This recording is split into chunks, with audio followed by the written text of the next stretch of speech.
Antenatal care పక్కాగా తీసుకోవడం వలన ఉపయోగాలు ఏంటని కళ్యాణి మీరు అడుగుతున్నారు. ఉపయోగాలు ఏంటంటే అమ్మా, ఇప్పుడు మన టార్గెట్, మన ఎయిమ్ ఫర్ యాంటీనేటల్ కేర్ ఏంటి, మన ఎయిమ్ ఏంటి అంటే ప్రెగ్నెన్సీ అనేది 280 రోజుల వ్యవధి ఉంటుంది. 280 రోజులు అంటే 40 వీక్స్. అమావాస్య పౌర్ణమి అని మన వాళ్ళు క్యాలిక్యులేట్ చేస్తారు కదా, లూనర్ మంత్స్ అంటాం, అవి 10 మంత్స్.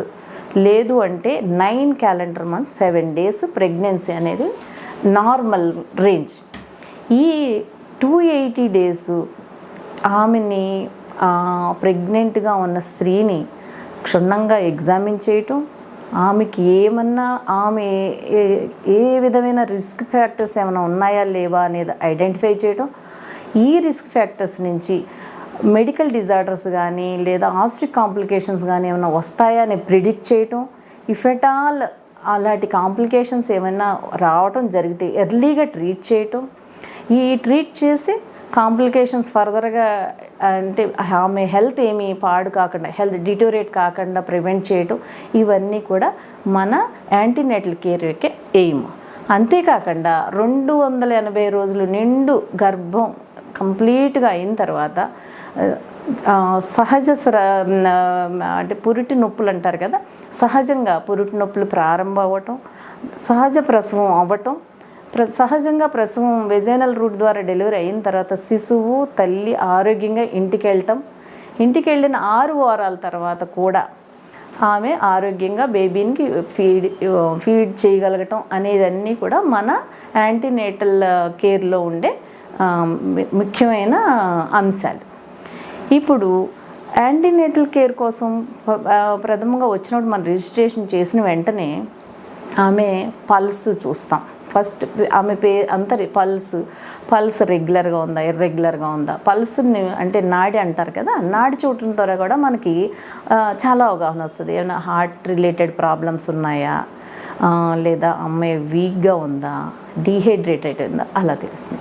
అలాగే blood pressure, basic first registration అప్పుడు మనం చూసే బ్లడ్ ప్రెషర్ మనకి ఎలా ఉంటుందా, అంతకుముందు ఏమన్నా ఆమెకి బీపీ ఏమన్నా పెరుగుందా, లేదా బేస్ లైన్ ఇప్పుడు నోట్ చేసింది బేస్ లైన్ లాగా ఉంటుంది. ఫ్యూచర్లో ప్రెగ్నెన్సీ 280 డేస్లోనూ ఏమన్నా సడన్ ఫ్లక్చువేషన్స్ వచ్చే అవకాశం ఉందా లేదా అనేది ఈ base line blood pressure recording అనేది చాలా ఇంపార్టెంట్. అదేవిధంగా వెయిట్ గెయిన్ కూడా అప్పుడు రిజిస్ట్రేషన్ అప్పుడు మనం వెయిట్ను ఒకసారి చూసుకుంటాం. ఆ వెయిట్ని బట్టి కూడా ఆమె ఏదైనా రిస్క్ ఫ్యాక్టర్లో ఉందా లేదా అనేది మనకి తెలుస్తూ ఉంటుంది. అలానే కొన్ని టెస్టులు కళ్యాణి అడిగారు, మీరు ఏం టెస్టులు చేయాల్సి వస్తుంది మేడం అని. చేసిన first pulse, BP recording, heart, lungs కూడా ఎగ్జామిన్ చేస్తాం. తర్వాత ఆమె హైట్ ఎంతున్నారు, వెయిట్ ఎంతున్నారు, ఇవి కూడా చూస్తాం. హైట్ రిలేటెడ్గా, వెయిట్ రిలేటెడ్గా బిఎంఐ ఎస్టిమేట్ చేస్తాం. ఈ బిఎంఐ ఎస్టిమేషన్ బట్టి నార్మల్ బిఎంఐలో ఉన్న వాళ్ళు ఉన్నారా, మోర్ దెన్ బిఎంఐ అబ్నార్మల్ ఉన్నారా, లేదా అండర్ వెయిట్ వాడు లో బిఎంఐలో ఉన్నారా చూసుకుని దాన్ని బట్టి వీళ్ళకి వచ్చే కాంప్లికేషన్స్ ఏమిటి అనేది మనం ప్రిడిక్ట్ చేసే అవకాశాలు ఉంటాయి. ఇకపోతే ఇప్పుడు మీరు అలాగే ఆమె లాస్ట్ మెన్స్ట్రల్ పీరియడ్ ఒకటి రికార్డ్ చేస్తాం. లాస్ట్ మెన్స్ట్రల్ పీరియడ్ అడగగానే మీ వారందరూ కూడా కన్ఫ్యూజ్ అవ్వాల్సిన అవసరం లేదమ్మా. First day of the last menstrual cycle చెప్పాలి. ఫర్ ఎగ్జాంపుల్, మీరు మా దగ్గరికి వచ్చింది ఇప్పుడు మే నెలలో వచ్చారు, ఏప్రిల్లో మీకు పీరియడ్ అయింది. లాస్ట్ పీరియడ్ అడగానే ఏప్రిల్లో మీరు ఎప్పుడు నెలసరి అయ్యారు. కొంతమంది కన్ఫ్యూజ్ అవుతారు, ఫస్ట్ డే చెప్పాలా లాస్ట్ డే. ఫస్ట్ డే మీకు రెడ్ బ్లీడింగ్ ఏ రోజు కనిపించిందో ఆ రోజుది first day of last menstrual cycle. ఎప్పుడు ఎవరు అడిగినా కూడా మీరు first day of last menstrual సైకిలే చెప్పాల్సి వస్తుంది. First day of last menstrual cycle నుంచి మనము 280 డేస్ ఎప్పుడు ఎండ్ అవుతాయి, మీరు డెలివరీ డేట్ మీకు ఎప్పుడు ఉందని మేము ప్రెడిక్ట్ చేసి మేము క్యాలిక్యులేట్ చేసి చెప్తాం. ఎలా అంటే ఇప్పుడు మీరు first day of last menstrual సైకిల్కి మేము 7 డేస్ యాడ్ చేస్తాం. లాస్ట్ మంత్ అంటే ఏప్రిల్ అనుకోండి, దానికి 9 మంత్స్ యాడ్ చేస్తాం. చేసి మీరు ఏ మంత్లో ఏ డేట్లో డెలివరీ అవుతారు అనేది మేము ప్రిడిక్ట్ చేసి చెప్తాం అన్నమాట. దీనికి సుమారుగా ఓన్లీ 4% ఆ డేట్కి డెలివరీ అవుతారు. 100 మెంబర్స్ క్యాలిక్యులేట్ చేస్తే 4 మెంబర్స్ మాత్రం ఎక్స్పెక్టెడ్ డేట్ ఆఫ్ డెలివరీ అవుతారు. రిమైనింగ్ 80% 3 or 4 days బిఫోర్ కానీ 3 or 4 days లేటర్ కానీ అవుతారు. ఎటు వచ్చి 10% 1 week ఇలా లేట్ అవుతుంది. కొంతమందికి అంటే నెలసరి రెగ్యులర్గా ఉండదు, కొంతమందికి ఇర్రెగ్యులర్గా ఉంటుంది. కారణాలు అవన్నీ మనం ఇంకొక ఎపిసోడ్లో మనం డిస్కస్ చేస్తాము.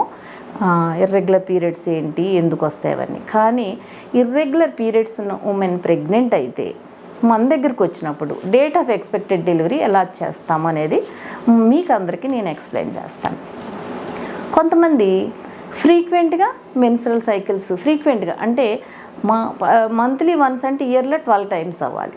అట్లా కదా కొంతమంది 16 times 15 times అవుతారు. ఎట్లా 21 daysకి ఒకసారి 21 days. యూజువల్గా మెన్స్ట్రల్ సైకిల్ అనేది 28 daysకి ఒకసారి అవ్వటం అనేది సహజసిద్ధంగా మెన్స్ట్రల్ సైకిల్ ఉంటుంది. దీని వేరియేషన్ అంతా 7 weeks prior or 7 days prior or 7 days later. అంటే 28 daysలో 7 తీస్తే 21 days కొంతమంది ఎర్లీగా అవుతారు, కొంతమంది 7 days later 35 days. So menstrual cycle 21 రోజు నుంచి 35 రోజుల లోపు ఏ టైంలో అయినా కూడా అది నార్మల్ మెన్స్ట్రల్ సైకిల్ లాగానే మేము పరిగణిస్తుంటాం.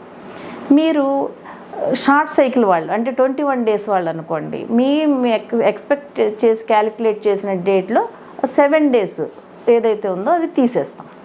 అట్లా కాదు, డిలేడ్ పీరియడ్ అంటే మీరు 28 days కాకుండా 32 days 35 days ఎన్ని డేస్ అయితే మీకు లేట్ అవుతాయి అంటారో అవి ఎక్స్పెక్టెడ్ డేట్కి మేము యాడ్ చేస్తాం.